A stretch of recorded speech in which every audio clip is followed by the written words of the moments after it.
Hi, everyone.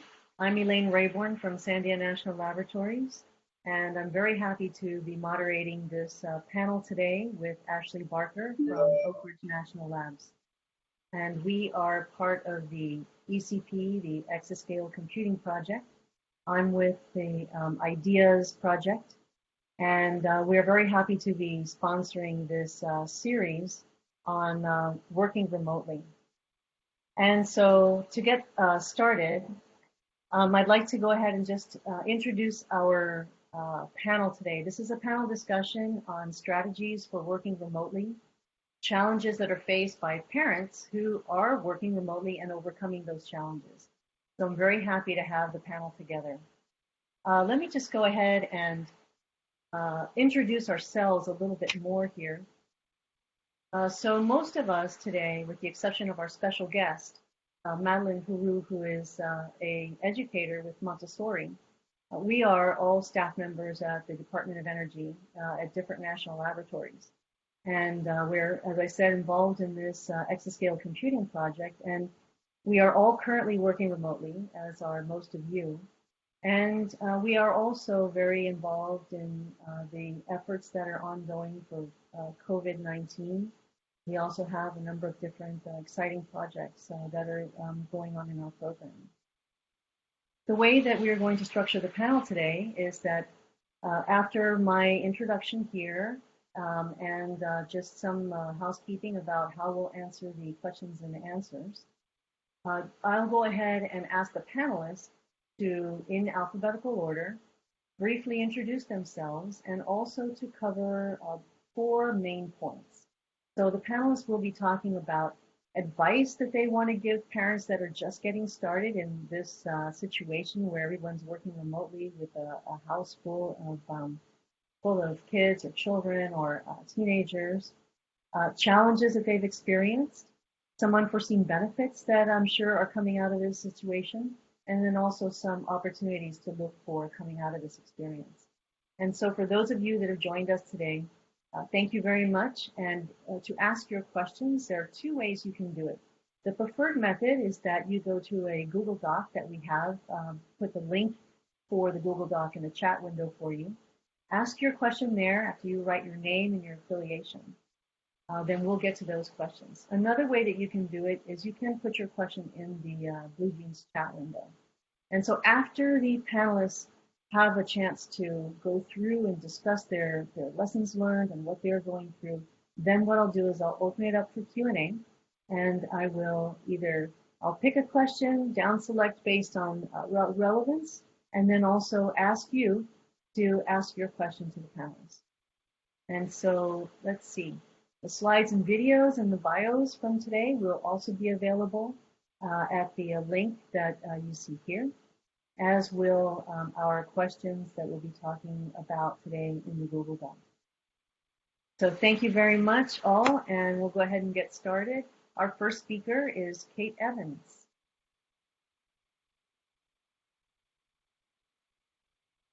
Hi, thank you for the opportunity to present to you guys today. I was going to say, there's Tom's screen, that won't help me. So, I am currently, what's that? Back on your screen now. Yes, I've got it. Yes, thank you. So I'm Division Director for Computational Sciences and Engineering. I have been working in the National Labs for like 15 years. Before that, I was a postdoc at Los Alamos and a staff member before I was at Oak Ridge. The one point I'll mention in my career that might be relevant here as well is I was also a mom working from home with a kid when I was getting my PhD. So I had daycare for part of the day, but not the other part. And so I've also done this before. We had a fire at Los Alamos, and so we had to do the same sort of issue in scrambling. So anyway, I have currently 2 kids. One is a senior in high school, and the other is a senior in college, who are also home with my husband and I while we work.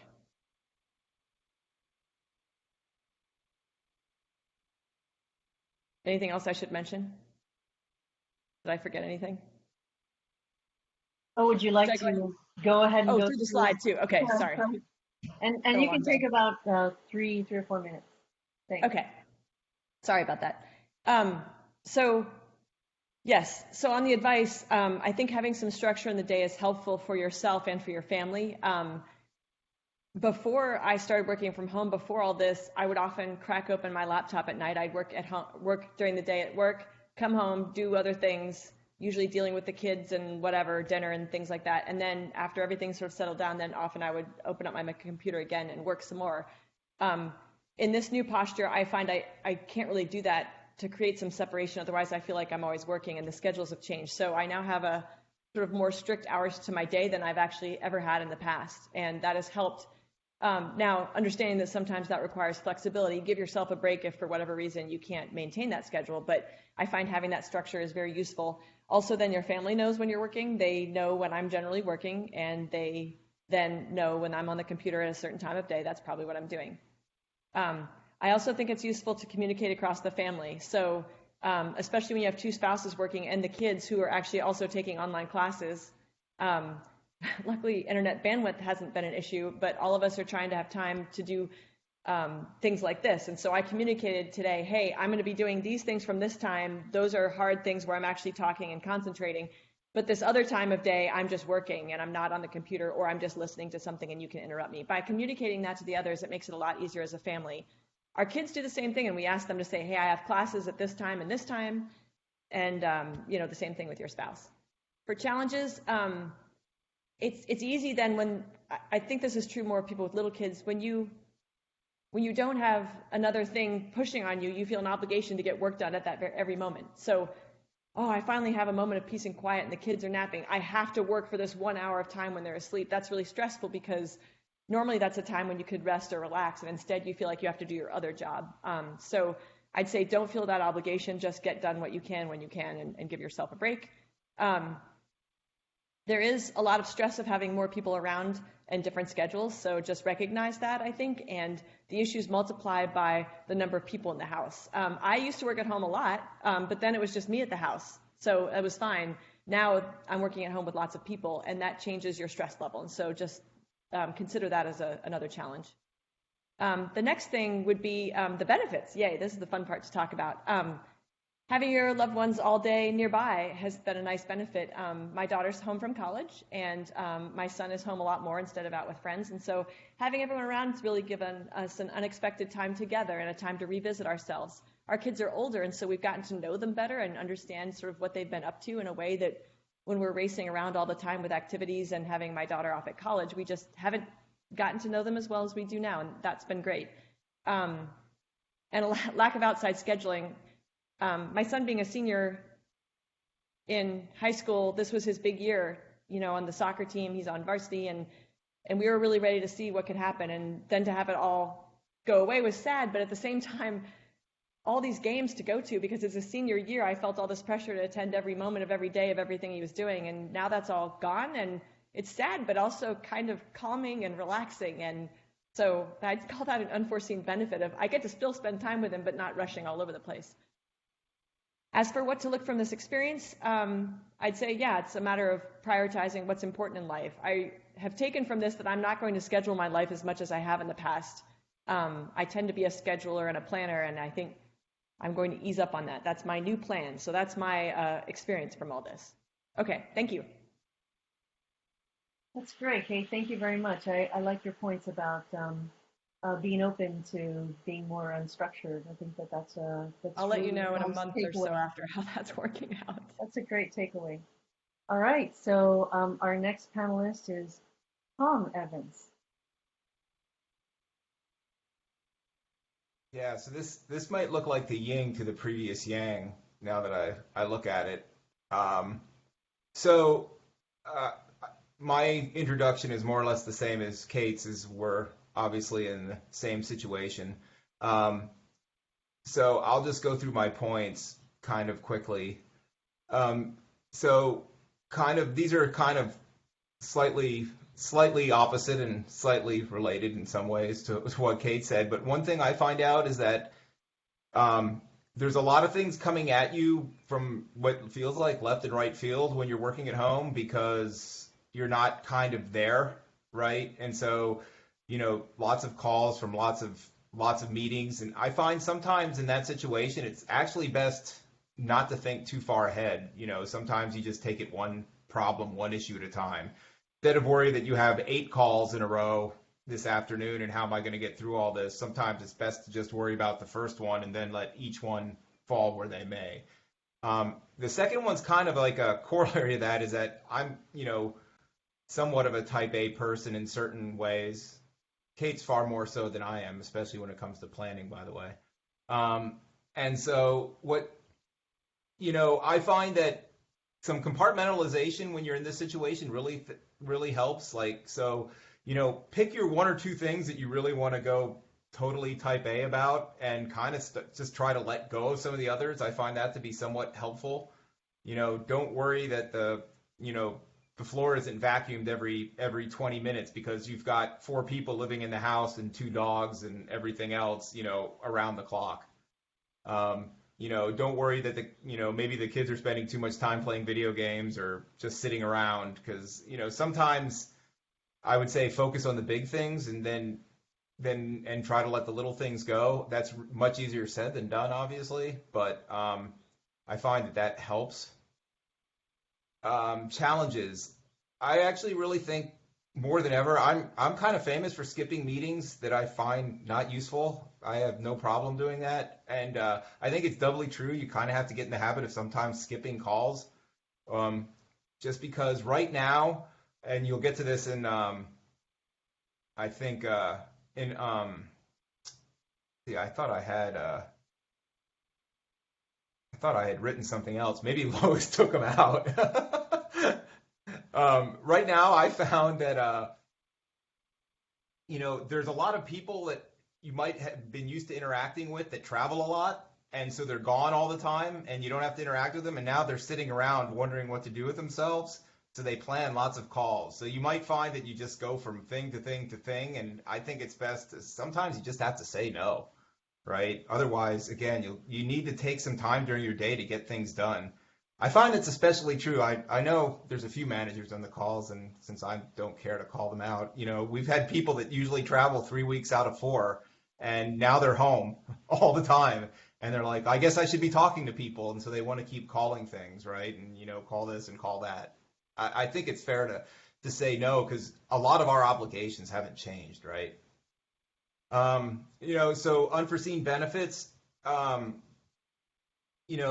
kind of took this as somewhat comical, but for me, I actually love it. I hate to travel. I especially hate work travel. So having no travel to me in some ways is actually kind of a blessing.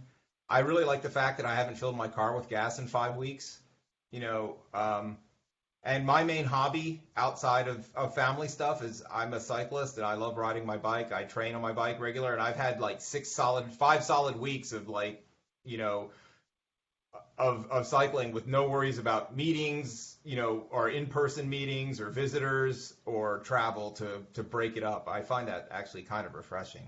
I don't know that I want to do it all the time, but it's been kind of refreshing. See above, I don't like work-related travel, so this has been kind of a blessing in disguise that way.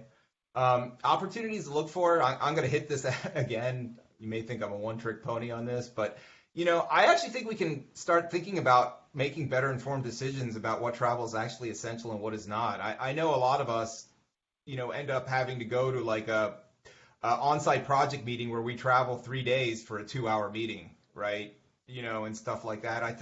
I'm not saying, I'm extreme in this case. I actually think doing travel is important and necessary. I'm not trying to say that really, but at the same time, I think we do a lot of travel that we probably don't have to do, and our time could be much better and more efficiently used. And maybe this is showing us that we can actually do that the world doesn't end if we, replace some of these things with alternative means of interacting. And then ultimately, I actually hope that this can enforce the idea that truly flexible lab work schedules are not only possible, but also desirable. I know on my team, we're a team of 9 people. I've got 3 staff members with young children, and all of them have working spouses. So they have challenges, even when we're not stuck at home, right? In terms of managing work schedules, and the idea that you can work and a more flexible schedule is something that I hope can come out of this in a more positive way. That's all I have. Thank you, Somebody filtered my remarks, man. They took all the snark out. I don't know who did that. Was that you, Elaine, or Tom, was it I Lois? just Tom. edited, they were Was kind it of Lois? long. I just tried to, No, Tom, actually, those are really great comments that you said, and I like your emphasis on thinking, thinking about the big things and saying no sometimes. I think that even that's the comments so far have been really valuable, even for those of us who don't have kids. So thank you to both of you so far for those comments. So let's see, our next panelist is Madeline Haru. So Madeline, if you wouldn't mind introducing yourself a little bit and tell us where you're from and then launch into your slides. We're really anxious to hear from you. Thanks for your participation. Oh, thank you. Thank you for asking me to come on. So I am Madeline Haro. I'm Michael Haro's daughter, and maybe you know him, maybe you don't. And I work at a Montessori school. I work mostly with infants, and I'm just here to try to maybe give you some advice about maybe how to work with having kids at home, because our school right now is doing kind of like an online classroom for parents who still want to be involved with the school, but they don't want to have their kids right now at school because of Corona. So yeah. So I guess I kind of started off with like this motto that we've been kind of taking into our own like work and place, and when we were working on designing this like classroom, is that you need to build your plane while you're learning to fly it. And it's just this idea that we're all kind of been thrown into the situation that here we are now suddenly out of our workplaces, out of our routine, and we have to figure out what life looks like now, but we're also living it. So I guess my first bit of advice is just be patient. Be patient with yourself and your kids and your spouse. And I mean, the kids obviously are probably under just as much stress as you are in some ways, even if they can't talk. And then they'll express it in different ways. So just be patient with them. And my next bit of advice would just be communicate with your spouse and with your kids if they're old enough, about what you need and maybe what they need, and like how to make kind of like a schedule around that. Like, what are the expectations for this household?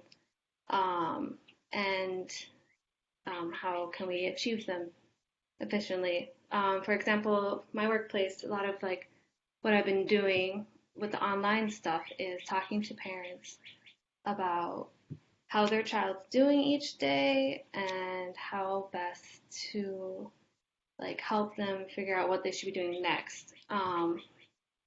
And since I work in the infant room, each kid's like schedule is different. For example, we have children who are kind of like turning 1, and so a lot of it's like, where should my child be at and such. So just talking about like where you are at and where you need to be at, kind of with them. Next bit of advice, just be kind to yourself and to others around you. If things don't work out, that's okay. With the schedules and the plans and ideas, just take your time, try to figure it out. Yeah. My next bit of advice is to foster independence. And this will help, I think, with especially parents who have like children who are in like 5th and 6th grade, this area, to just allow them to have more time to get their work done. How to kind of do this is to maybe let them try to figure out whatever on their own, like say their homework on their own at first, and if they have questions, then have them come ask you, and always know that like you're open for questions, but don't like handhold, don't be there for every single assignment, necessarily. They it's probably somewhat familiar to them, and they probably could work it out on their own if given the opportunity. And so yeah, and then obvious challenges. Obviously, getting work done can be hard to do with kids around because of interruptions. You never get that steady flow work day that you're used to. And I mean, sometimes we're our own worst enemies. Like we're distracted by whatever is going on, and we're also in a new environment. So that can be really challenging. And ways that I've seen parents deal with that is kind of taking shifts, especially with younger kids. So let's say if you have like an infant at home, if you have a 2 or 3-year-old at home, one parent takes the morning shift, another one takes the afternoon shift, and that's how they know they'll get like a block of time in which they can work at least, or even set their phone calls up for that time, so that at least someone's taking care of the child and you can have a quiet space maybe. And then instilling self-discipline. I mean, that's kind of for yourself, but also for kids. So, and this kind of goes back to this idea of making a schedule, especially for younger kids, of just like, this is the time we're going to work, and this is the time that we're going to play and eat and have dinner and such. If you have a consistent schedule every single day for them, they're going to know what they're supposed to be doing that time, and that gives them some self-discipline, and also can free up time for you to be able to get work done. So if they know they're supposed to be working on homework at that time, maybe then they're busy with that and not doing whatever. Unforeseen benefits, I've jokingly put relearning 5th grade math because you might be, struggling with that right now with your child. Also flexibility. I mean, you have the flexibility to decide what maybe that schedule might look like. If you feel like it's important to have lunch together with your family, you have that opportunity now to have lunch every day and talk about what's going on in your day and how are things going. It's really nice. And it's also like, I think it's really nice for parents with younger kids because a lot of times parents who work, they miss a lot of things like the first step and first words and certain like that. So I think that's been really cool for parents. And really reevaluating your habits. This is something you can reevaluate the time you spend on certain things, like planning events and stuff that you could be spending on your family or anything like that. And so that's kind of nice, I think, for people. And then opportunities to look forward to. I just build like a routine off your old and new ways. So like maybe what you were doing before, and then maybe what you build up into now.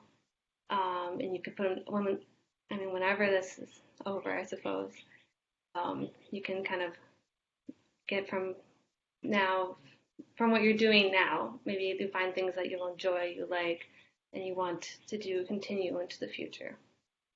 So, yeah.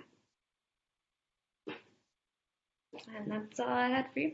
Thank you, Madeline. I really like your comment about just putting the perspective for us that kids are under stress too.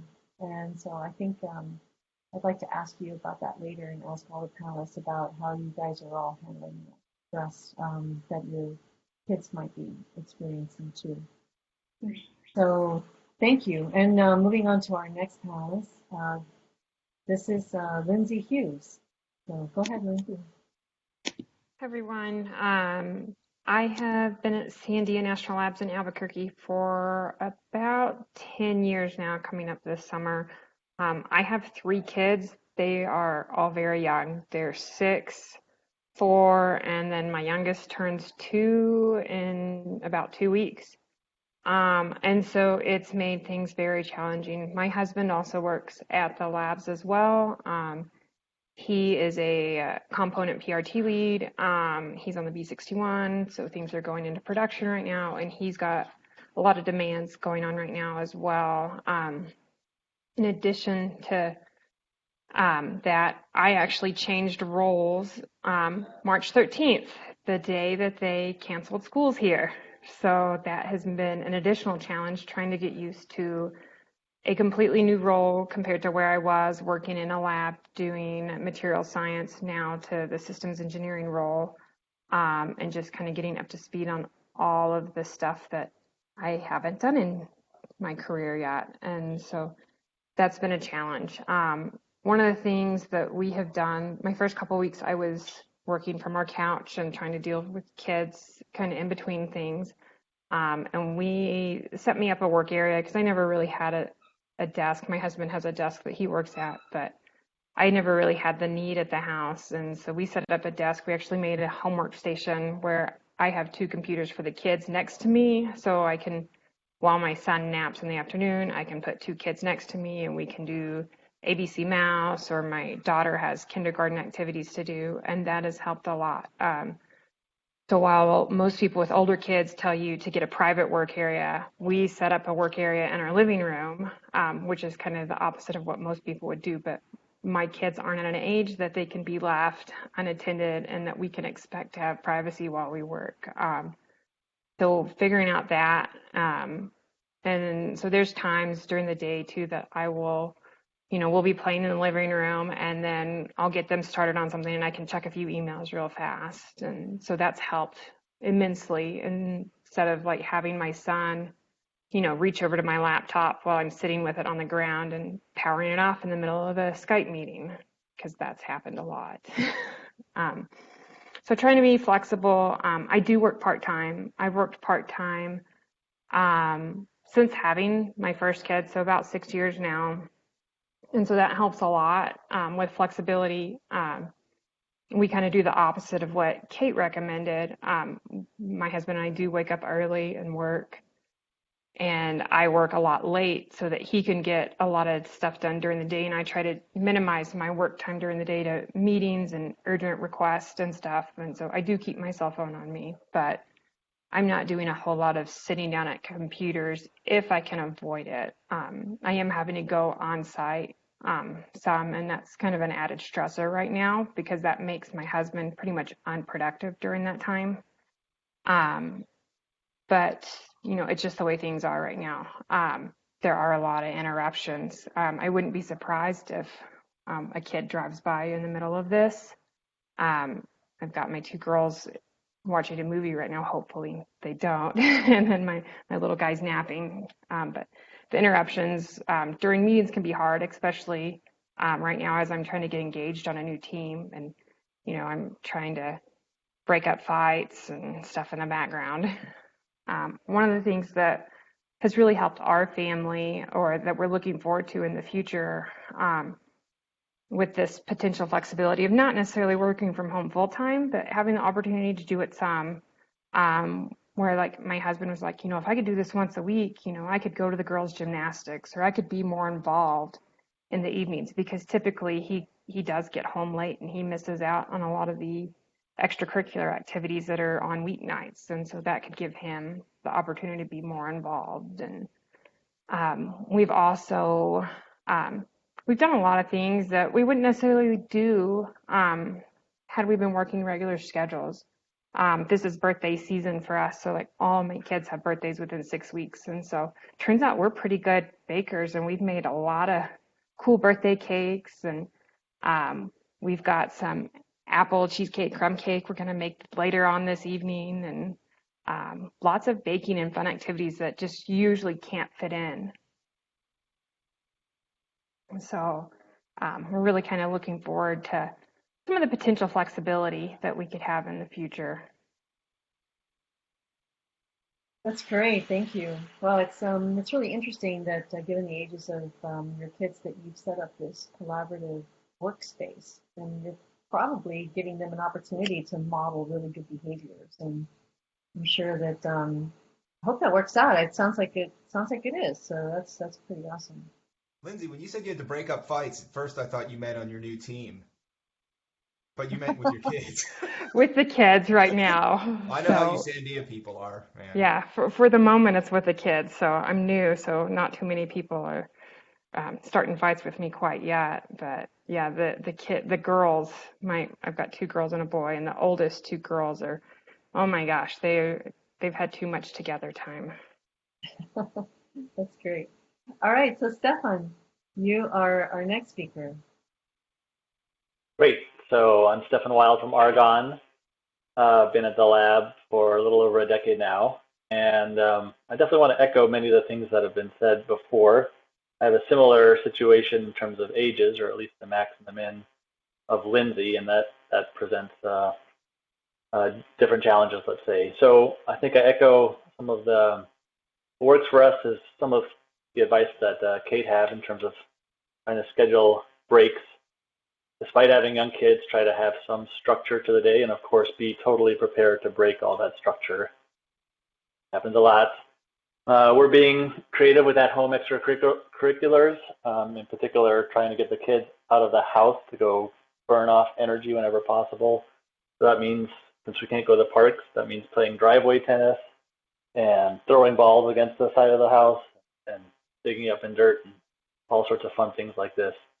The third point over here, I think this is a very important one for me, and that's that until I had kids, I didn't realize the amount of understanding among colleagues and collaborators and the level of accommodation that people effectively would make. And I think that this is something that, again, until you experience it, will always be underappreciated. But I certainly think that one should realize that now and in general, your colleagues are very, very understanding. And for those of us that have the luxury to be able to choose who we collaborate with, I think this is almost a differentiating factor, right? These are the type of people that you want to hang around. Of course, the reciprocal part of that is really modeling that sort of understanding, that, make it clear to the people that you work with, maybe the people that you manage, that it's okay and you expect that things are going to get unstructured and meetings will be canceled and things like this. In terms of challenges, so certainly I feel exactly like Kate, I think, said. I mean, there's the need to fill every waking minute so that if the kids don't need something, then you need to fill that time and do work. And in terms of what Lindsey was saying, we also have to separate our 2 young children on occasion. So we have separate workspaces in the house, one that's much more open and therefore interacting with the kids and all sorts of stuff going on, and then one that's a little bit more closed, which is where I am right now. And then if the kids need to be separated, of course, we split them in that sort of a setting. The difficulty here, of course, is that younger children don't understand meetings via headset. So, like Lindsey said, someone may walk in here now and say, "Why are you talking to yourself?" Maybe because I talk to myself otherwise, I guess. Multitasking has gone out the window. I think something that I feel like when on with the children, it's I would have originally thought I could do sort of brainless work, just still get things done, but that's basically gone out the window. I realize that now. Unforeseen benefits. I don't know. We have a newfound appreciation for Madeline and her work and all these all the people that in daycare and grade school are taking care of children, and it's really been fun kind of to listen in on Zoom meetings with e-learning for kindergarten classes, because you get to see kind of strategies that teachers are using to manage 20 kindergartners who are all over the place and try to get them to focus and get something out of that. I think that's really been fun. And of course, sharing your video conferencing skills to the librarian at the elementary school and things like this is fun. We've been eating a lot better because we're cooking at home and taking our time there, having a lot of fun, playing as a family whenever possible together. And I like solving problems. So the unexpected challenges, again, try to look for some serendipity, try to look for some silver lining here. And I think that's been fun for me too.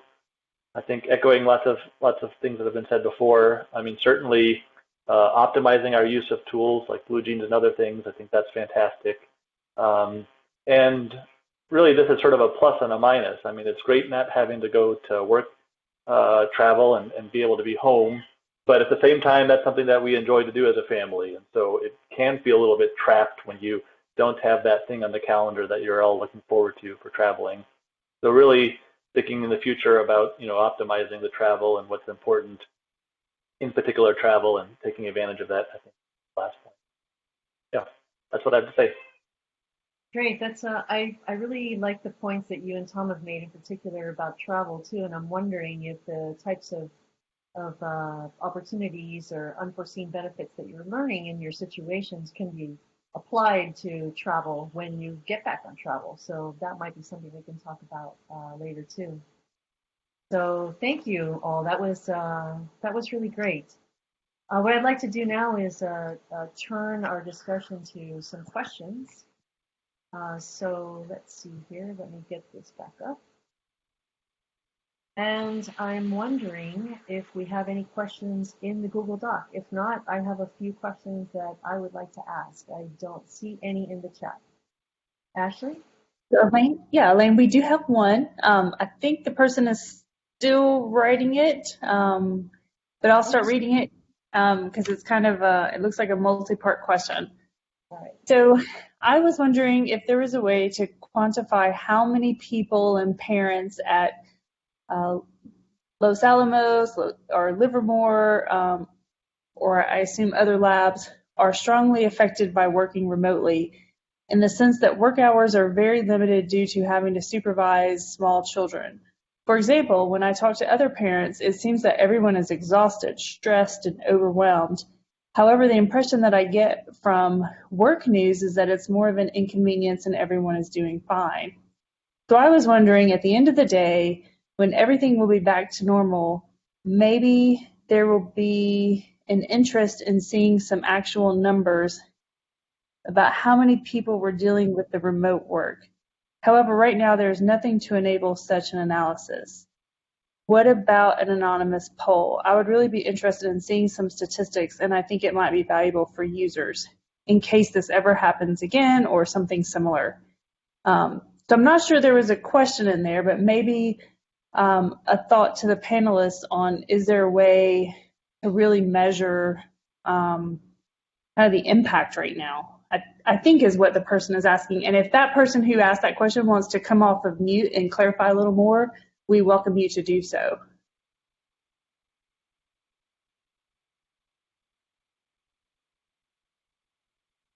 So I can speak on what Sandia is doing. So at Sandia, we have a employee resource group, the Sandia Parents Group, and although we don't have like official numbers, we've kind of been tracking and we've presented things to the labs director and the executive management on impacts that it's had on working parents trying to manage working from home. You know, some people are really struggling to get their hours in.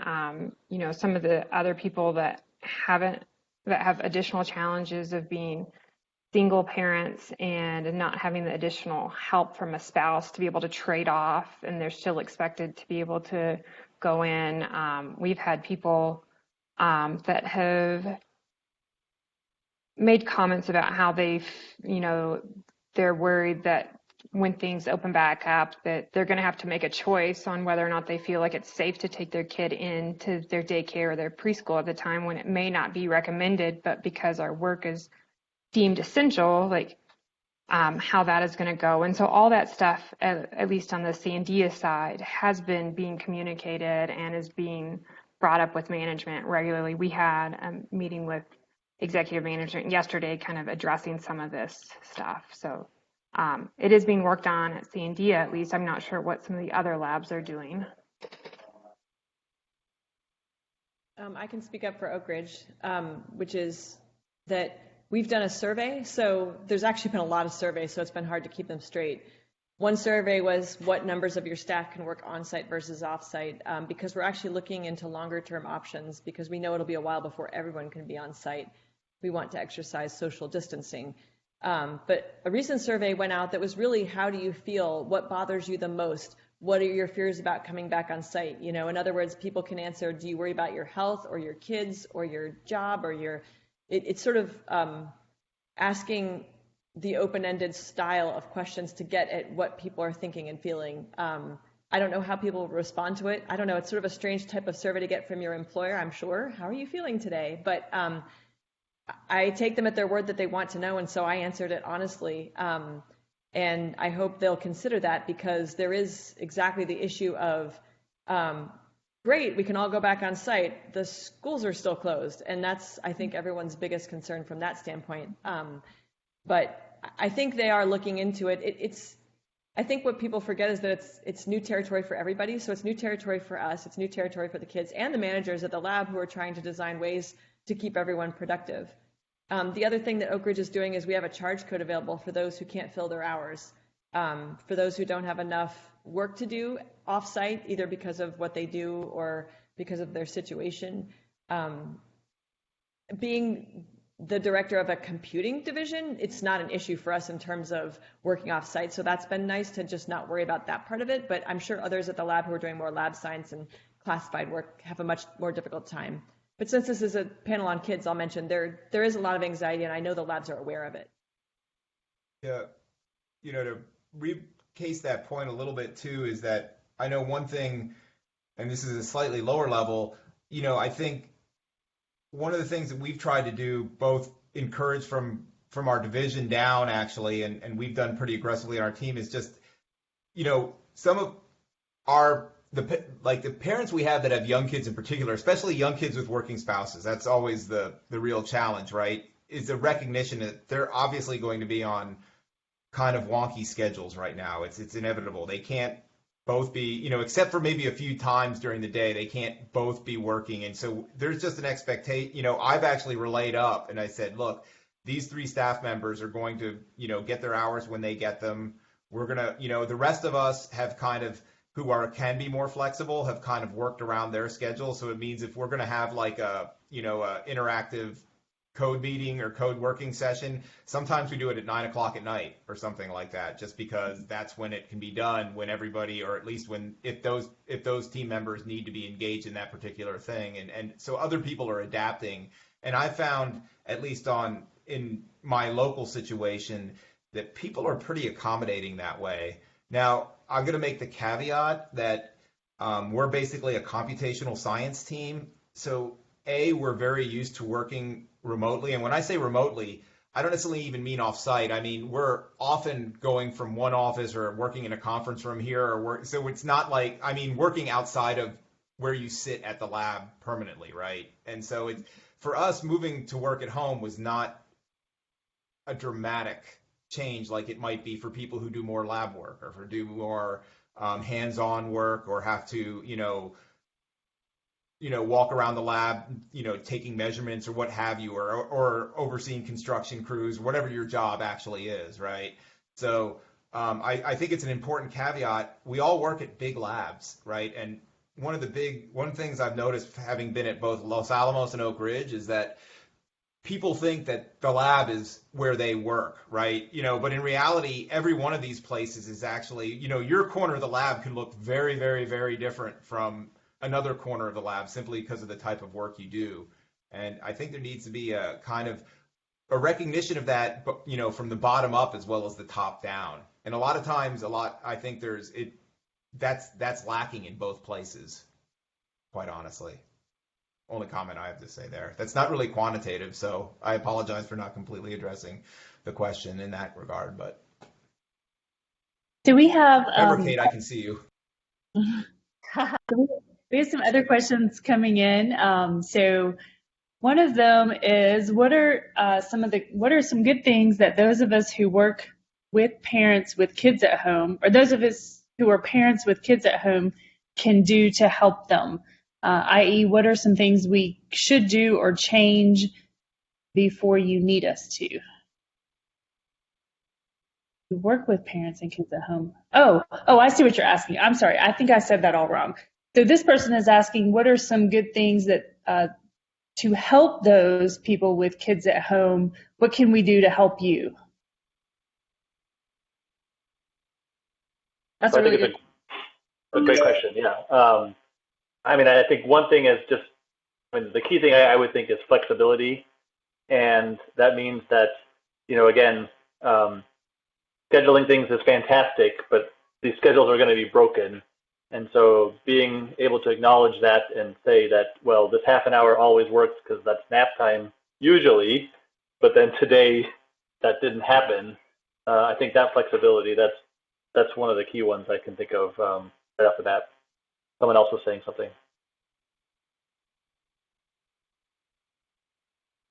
I would like to ask Lindsey to answer this, if you don't mind, Lindsey, if you could mention the resource in the Google Docs page, that'd be great. Yeah, I would also echo that as well, the flexibility. So I am having to go on site some, and some of my colleagues, they filled up an entire Monday, and I told them, sorry, like pick morning or afternoon. Like I can't put my husband in a spot where the entire day he can't work now, whenever he also has deadlines and deliverables. And so they've been really understanding with that.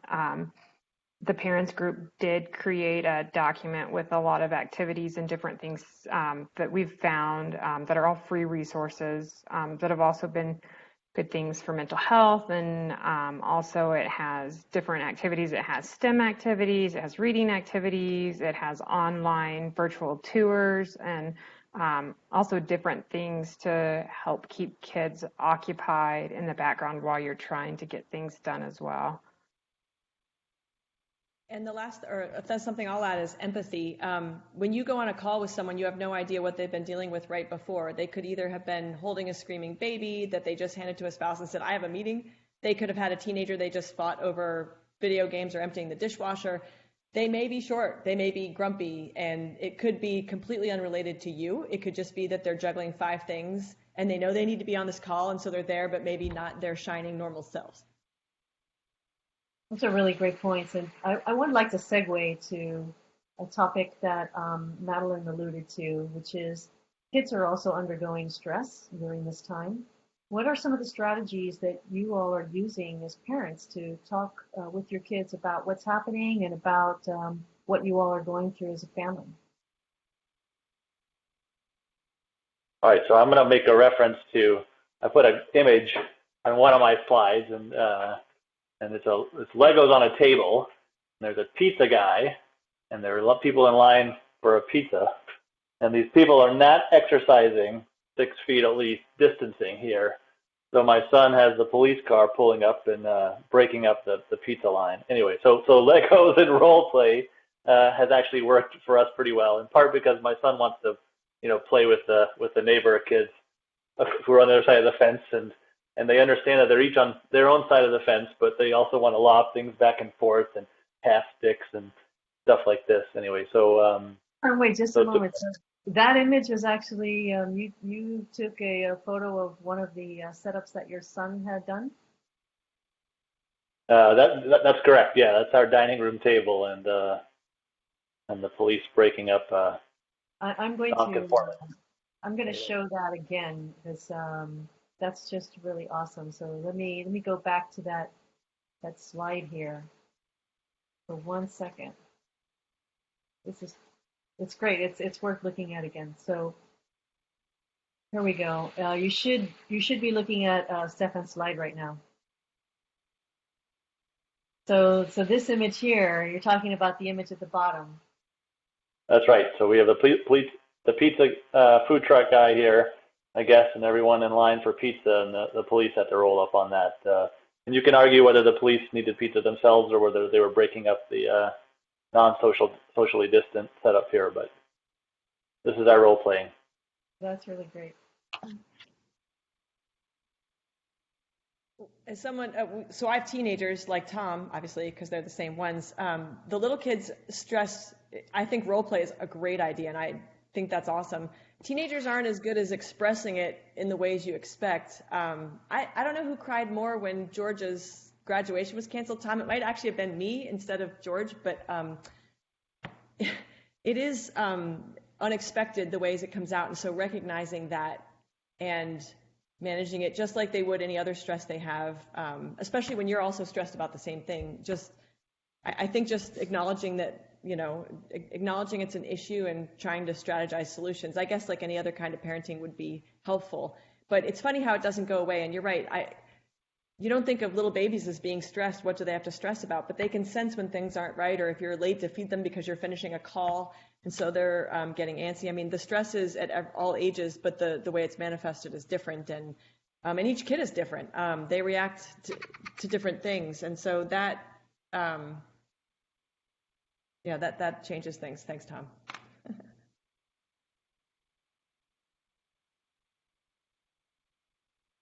So Madeline, I get the impression you wanted to jump in with an answer to this question. Oh, well, yeah, so, yeah, like I said, those babies, infants, kids, even if they can't talk, they feel it. And I think a good way of kind of dealing with that stress is just acknowledging it, first of all, probably. And, you know, giving some kind of consistency to them oftentimes is a good way because they start to feel like something's familiar to them. Like kids who have been taken out of school, if you can kind of still have if you like made breakfast every morning before school, like that's a good way to like still keep doing that if you can. I mean, obviously everything is kind of, you know, but if you can in some way, you know, do something that you used to do before all this happened, I think that helps kids a lot with processing, because they feel like not everything is falling apart, not everything's changing. And if, like, say they're really frustrated about not seeing their friends anymore, maybe you need to talk to them about, like, how can we make it so you can still hang out with your friends? Can we have it so you guys can play video games together or have times for you to call and chat with them? Because I'm sure that they're probably missing family members. And even infants, I know parents who make a point to like call family members, friends with their infant. I think that the kid, they know, like, notice the kid really enjoys that, really gets excited to see them. I have a lot of kids when I get on like Zoom with them with their with the phone calls every day, they just light up. It's the sweetest thing. They just really love seeing someone else, knowing that you're there, you can interact with them in different ways, but still, they love it. And I think that helps with feeling like things are not as crazy as they are. So they're happy to see their teacher. Yeah, Something that it's they were yeah, used to seeing when things were normal. yeah, You know, yeah. yeah, yeah, That's normal. interesting. Yeah. Mm. My youngest, his preschool has been posting YouTube story times with different teachers reading, and that's been a hit because he'll see the teachers, he's like, Jojo, or, you know, he just gets real excited and starts saying their names. I mean, he's not talking tons because he's not quite two, but it's something that's been nice. And we have a daily hour-long Google kindergarten class, and so my oldest has really enjoyed getting to see her friends from school there. We have our own frustrations with the Google class too, though, because she's soft-spoken. She also doesn't get called on as often when there's other kids that don't have parents that are interacting and muting the kids whenever it's not their turn to speak. And so, but we've done little video chats with friends too, and that's also nice for me because I'm friends with her friends' parents for the most part. And so it's getting some social interaction outside of the people that I talk to in meetings as well. And then the other day, one of her friends was having a rough day. Their mom had posted on Facebook, and we drove over there and we stood outside. Well, I stood outside the car and went and dropped something off on their porch and came back to the car, and the kids honked the horn and they got to wave and talk to their friend from a distance for a minute. And so doing little things like that too just kind of puts a smile on everyone's face, I feel like. That's right. That's every opportunity to remind everyone that everyone's still there, just not right. Really, it's like everyone is still around you. It's just not physically at that moment, right? I don't know if my specialty is not early childhood development, and so I don't know at the younger ages what the child's relationship is to time. And whether or not they have a sense for that. So I think the comments that you're making are really interesting.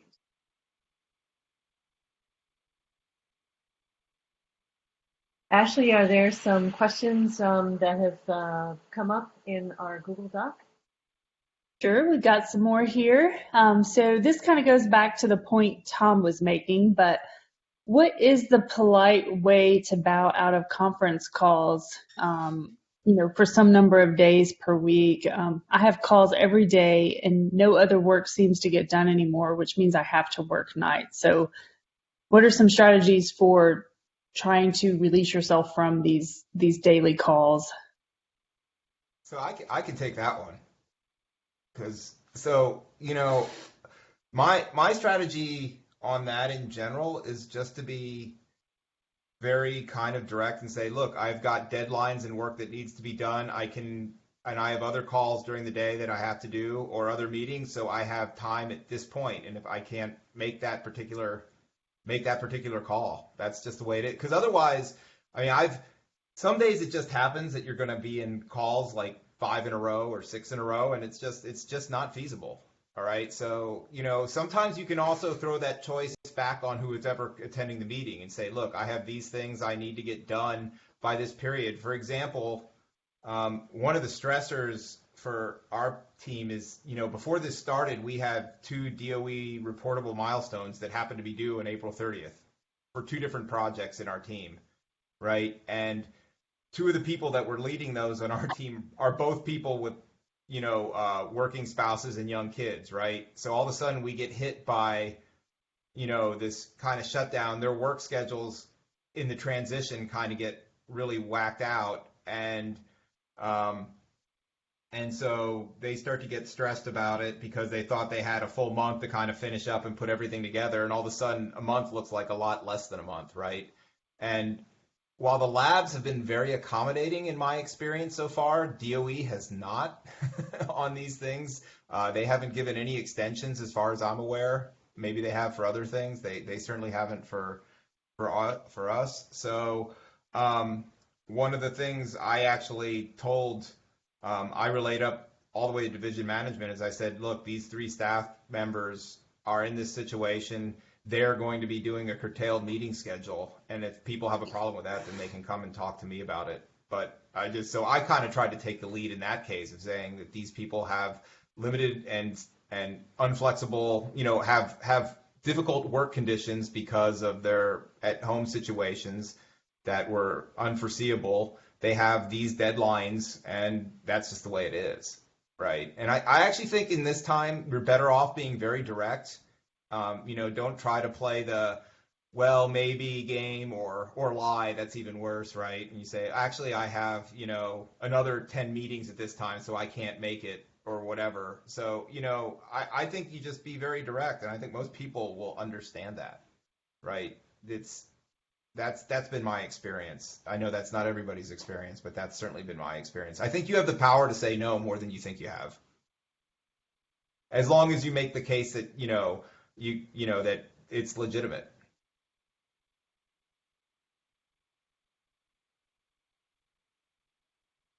I think just that's a quick follow-on please, to go that. ahead. I think that some people, people feel differently on the degree to which they want to share personal things or family things. And so I think that in certain circumstances, you don't have to say, it's because of my other responsibilities at home that I'm not able to attend the meeting. No, you have too many things happening, and you don't have to necessarily be so specific about, some of the challenges that are not allowing you to fill up every square inch of the day.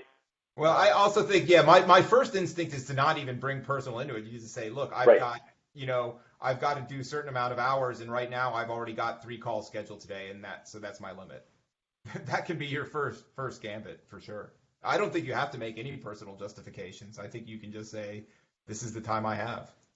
But my point is just be very direct and straight up.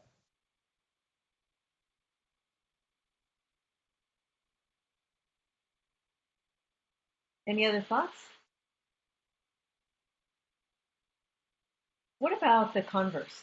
What about maybe some activities that you would like to do together with your teams, and maybe introducing some of the lessons learned from being at home with family? So as an example, something that my team has been doing we've been having a lot of like virtual lunches together, which is something that maybe we didn't do so much, but bringing in that the idea of we're a family, we're a department, we're going to do something together. So is there anything that you know from being a parent and from this situation that you're actually taking to the rest of the workforce?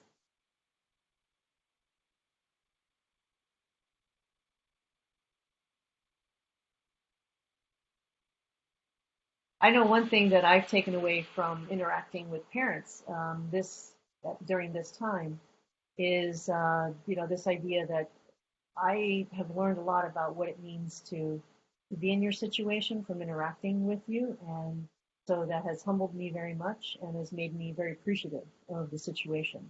And it's also made me appreciate that I too can have like stressors during this time and it's okay that's all happening to everybody.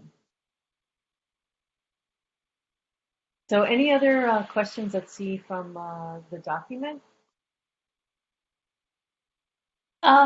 There's another one here. So it looks like we're in this for the long haul, but I don't really see any initiatives or communication from the labs to help working parents. This results in parents working at the same pace as before because there is no clear reassurance. Are your labs doing anything specific to help dual working parent families? And I know Kate mentioned, I know we've already mentioned a couple of things, but is there anything else that the labs are doing specifically to help parents?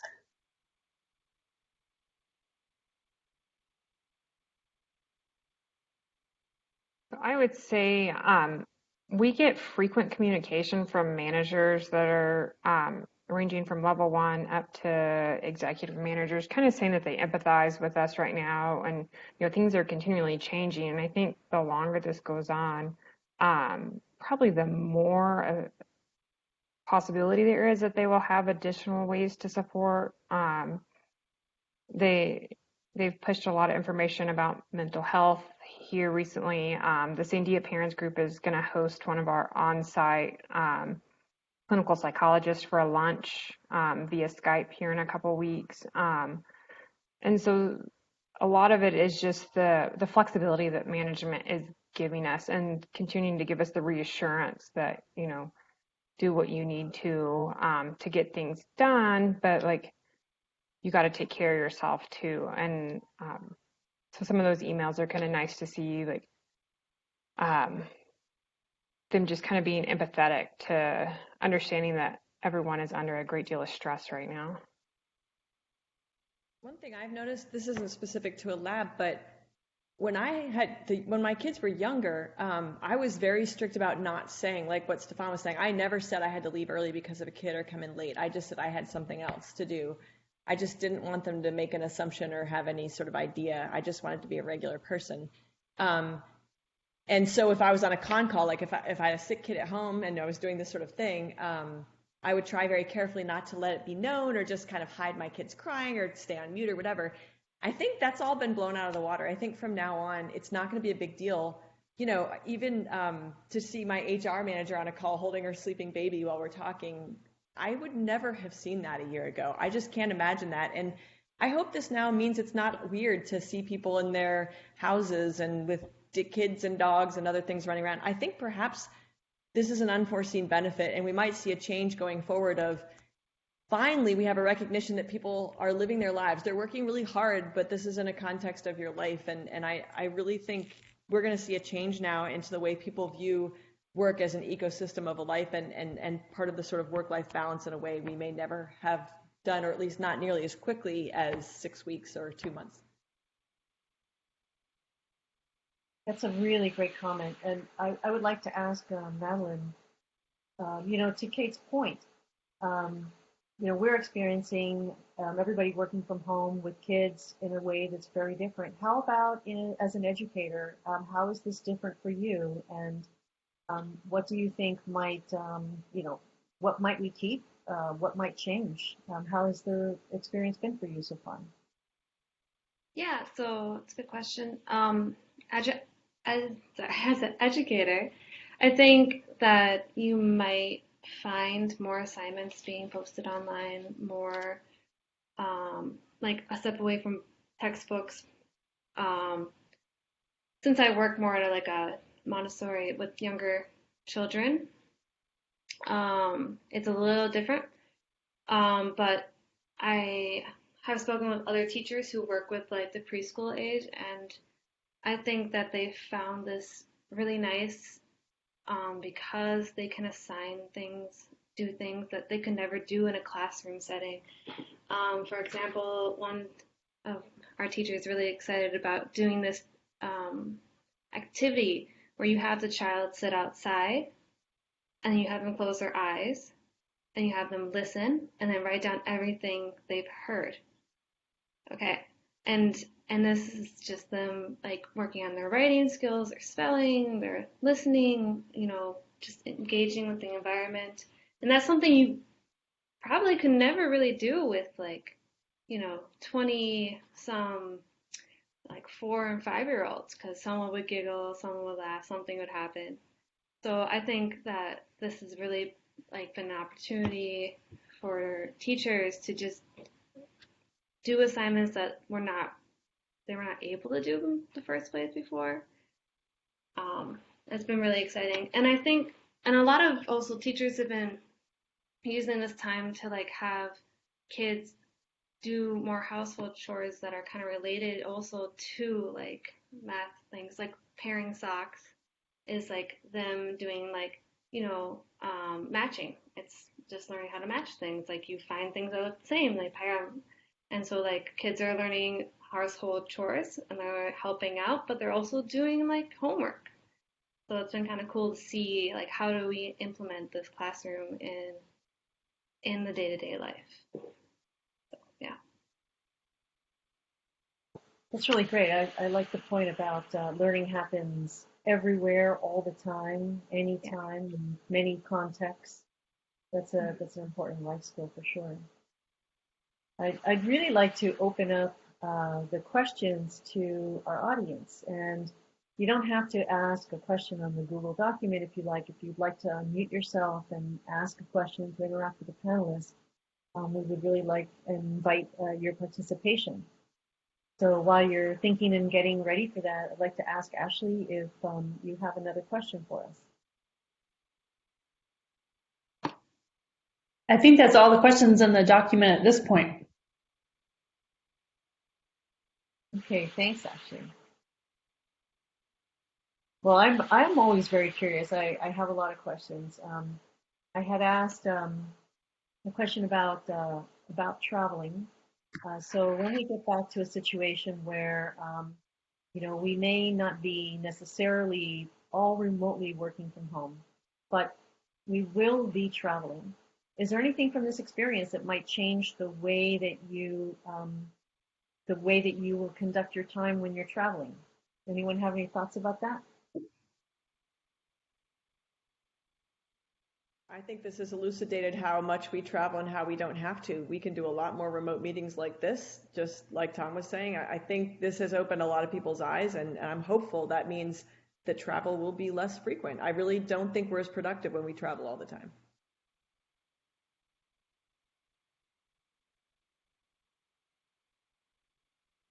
Thank you, Kate. Anybody else? One thing it's a little bit more out of scope, but it's something that we've been thinking about in our team is that I actually think there is going to be some long-term ramifications to even kind of more like technical meeting travel, right? If you actually think about, and that's something we should all think about. Most of us are, in scientific careers, probably go to technical conferences fairly regularly. A lot of professional societies, their business model is at least partially subsidized by holding regular meetings, and they're taking a big hit. Some of these things might be gone permanently. In other words, I don't know what that means or what the ramifications for that are, but that's a whole other thing that's going to be happening after this, because I know I'm not sure how it's going to all play out, but I just don't see how realistically.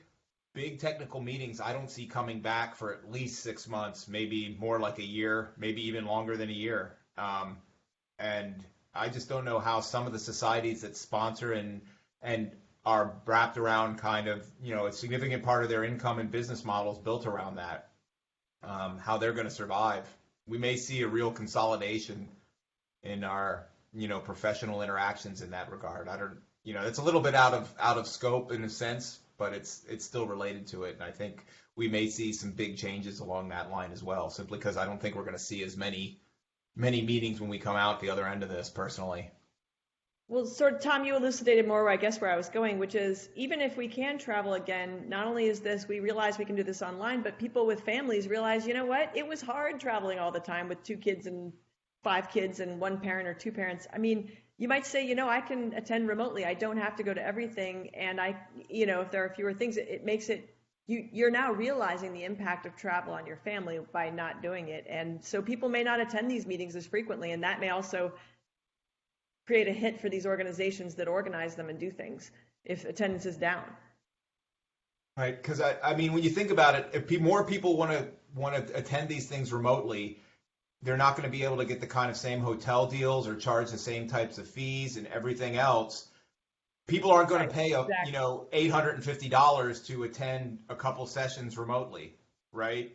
And so how that's all going to work going forward, I don't know, but it's going to be an interesting thing to see. I don't know if, like I said, it's a little out of scope here, but you brought up travel. And so there's 2 types of travel we do, right? Some of it's, we do a lot of project travel, lab to lab, lab to Washington, stuff like that.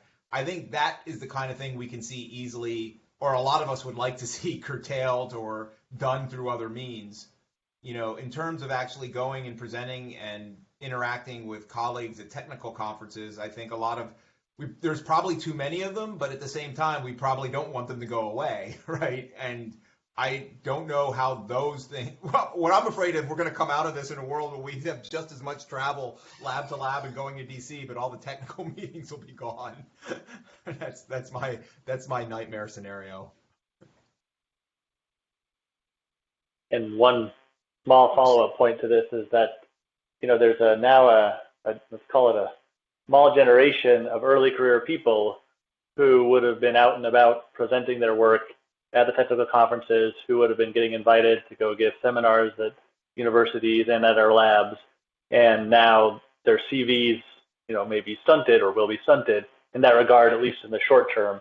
And even though we may be at a transition point where there's less of that, or we may be adapting to more, virtual and remote things like this, I think any ways that we can do to support also those people by inviting to give remote seminars in the near term, or for, if a conference has been recently canceled and of some mini symposium that involves several early career people, doing that virtually in some regard. I think these are all avenues that we can do. That's a wonderful idea. And in fact, you could make it an invited series so they could put on their CV, this was an invited talk that I was asked to give. Remote or not, it's still something we can have them do to help build their CV. I like that. So that's a great suggestion. There was one other comment, people were talking about kind of the stress or the interactions of online meetings and things like that. One thing our team is pretty tight knit, so this doesn't always work. But, one thing I found that kind of makes, some of these inevitable things, and you can't do this everywhere, but I think it really makes younger parents in particular probably feel good is actually for people, if you're working with a team, know the names of your colleagues' kids. When they pop up on screen, say hi. That's it.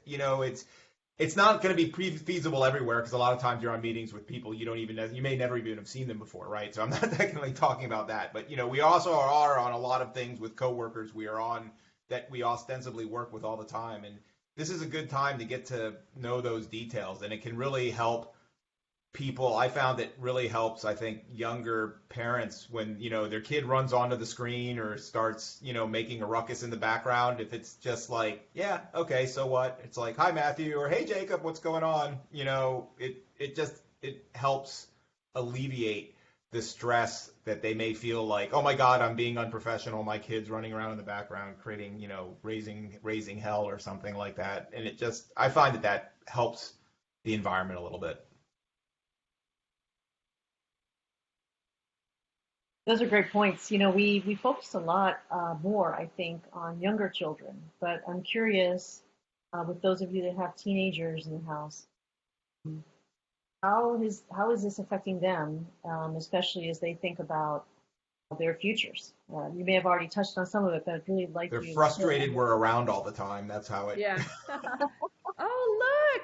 Yay! See, speaking of which one is this one? Speaking of, this was Carson. He took a short nap today, like we've been saying. It Hi, happens. Carson. That's You say awesome. hi? I will say the teenagers are funny because they're learning more about what we do at work and they see us on the call. After the call, sometimes I'll say, well, who's that one guy that said this one thing? That was weird. And they comment on what they hear, which I find amusing. Or is that the guy you've been talking about, Mom? Ooh, yeah, I see what you mean. And that's been kind of fun. In fact, my kids had heard me interview a couple people remotely. I try to do that, privately, but sometimes they're walking through and they'll say, I'm just stressed hearing you ask these questions. And it's just fun for them to hear what you do all day. And so it's provided a dimension of sort of understanding. And so that's nice. They say, okay, I see now what you do. And that is a good way to teach them. At least the older kids can get a sense of that. Yeah. Remember, we also have a graduating college senior, so interviewing sounds very scary to her. For sure. I think it's also been interesting to hear the dynamic of like how different my husband is with his colleagues at work compared to like his at-home personality, and to see him like be Mr. Driver in meetings and stuff. Yeah, that's great. Find out your spouse is hey, let's circle back on that guy. Let's put a pin in that. That's funny. This is great. I could ask questions forever. This is just really interesting, but I'd like to give you all a chance to ask questions of each other. Is there anything that you'd like to say? I guess I'm asking for closing remarks. Anything that you wanted to say that you didn't, you forgot to say, you'd like to say it now. Anything like that would be just super.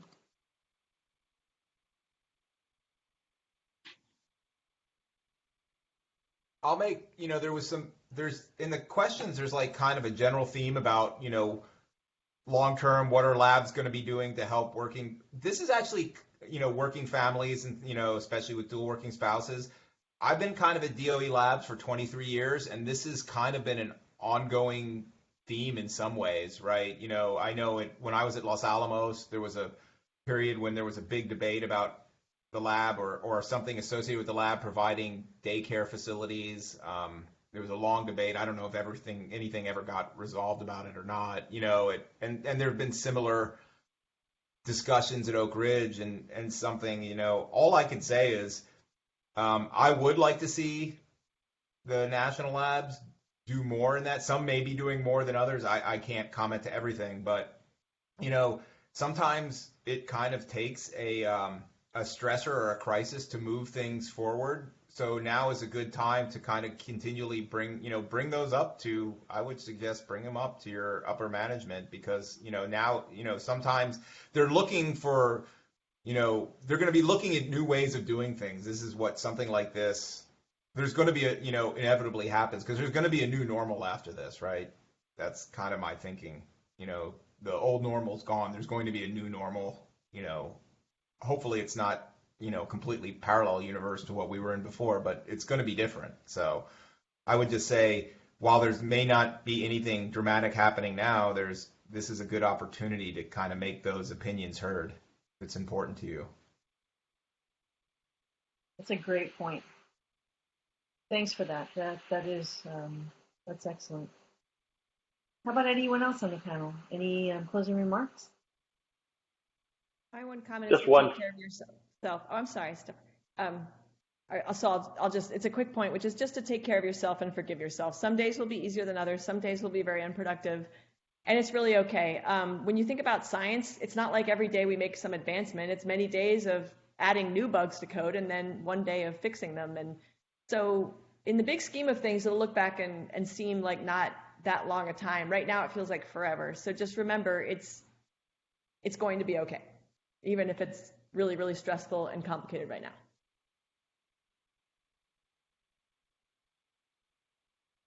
So in chat, there's mention of a Q&A question that wasn't addressed. I don't know if it's a new one or something, but I'll cede my 30 seconds to the asking of that question, either from Ashley or Yep. I see it. It's at the very bottom. It looks like it just came in. So are there any tips for how to get work done at home and then to be able to focus on a virtual meeting with a 2-year-old when you're a single caregiver? And then part 2 of that question is, what are labs doing for researchers who want to attend conferences when you are a single caregiver and the conferences don't have childcare?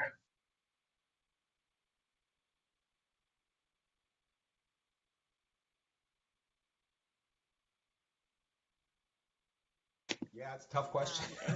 In terms of trying to get work done with a 2-year-old, one of the guidelines from the American Association of Pediatrics that isn't being followed at our house, we try and limit screen time, but there's no harm in letting your kid play on a tablet or watch TV for a little bit, as long as it's not all day. So screen time. Right now, I think that those rules were meant to be broken. I totally agree. As for the lab support for that, I wish there was more institutional support for things like that. I think it'll probably be solved more at the conference level, because conferences are starting to add childcare on site. It's really hard for a lab to arrange for childcare because there's liability issues and being the business of it, I think, which is what's made them hesitate. But as the organizations who are holding conferences add it more, that might help. Labs can certainly provide support to do it. They could sponsor that sort of thing to happen. And so things like that I would definitely bring up at your individual lab. I'm happy to do it at mine. I think also an event now like this, as we slowly roll back into travel and conferences, daycares in some schools may still be closed. And so people may say, I can't attend your conference until you provide care. And that may actually open the door to more of this happening. At least I hope so.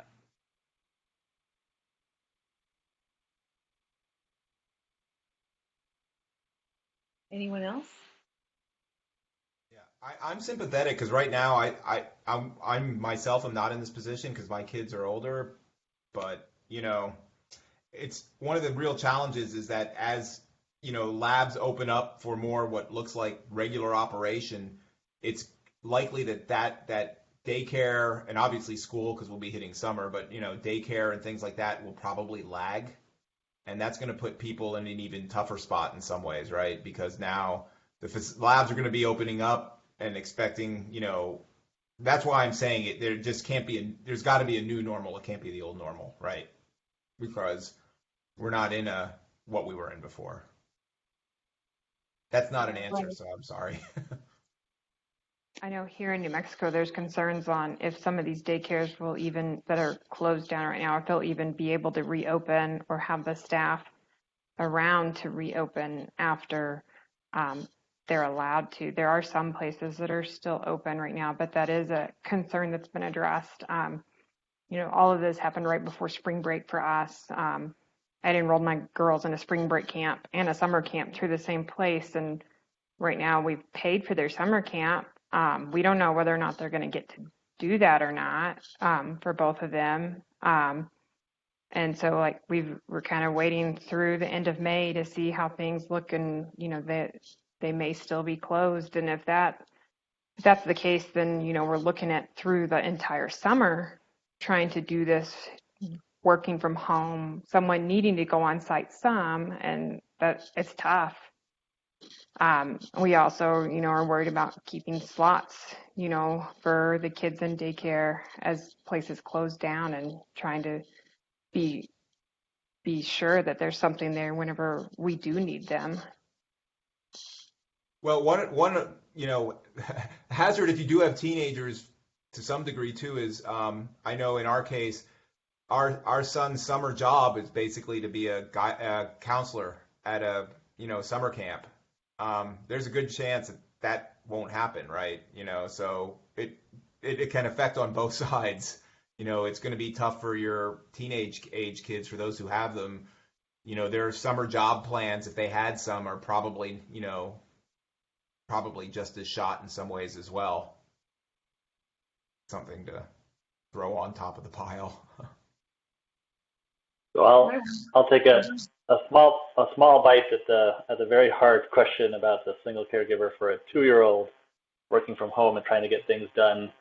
I mean, even temporarily putting someone in front of a screen or having them sit on your lap and whatever color on your sheets of paper that are sitting next to you. I mean, that's only going to last so long. And so, one possibility is that if you have particular collaborations, like pairwise especially, if you're working on a paper or something like that, if the weather permits to try to go get outside and moving, I mean, I think that even just putting on some kind of a Bluetooth headset, having a colleague who's very understanding, and then being able to go for a walk if your neighborhood permits that, or just go out and move around in the grass a little bit. And, this is some way to still have some conversation, have your mind be doing technical things, still be focusing on your 2-year-old, but it's a complete change in venue for your 2-year-old.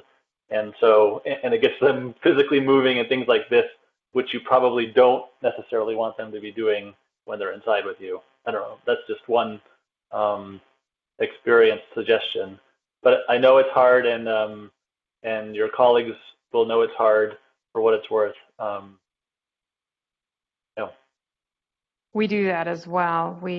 I'll take my laptop out in the backyard and sit out there. If it's a call that I need to have, slides up while I'm listening in. And I've sat on the top of our play set and been on conference calls. And so getting them outside is definitely a big deal if you've got that ability and if your internet will allow you to.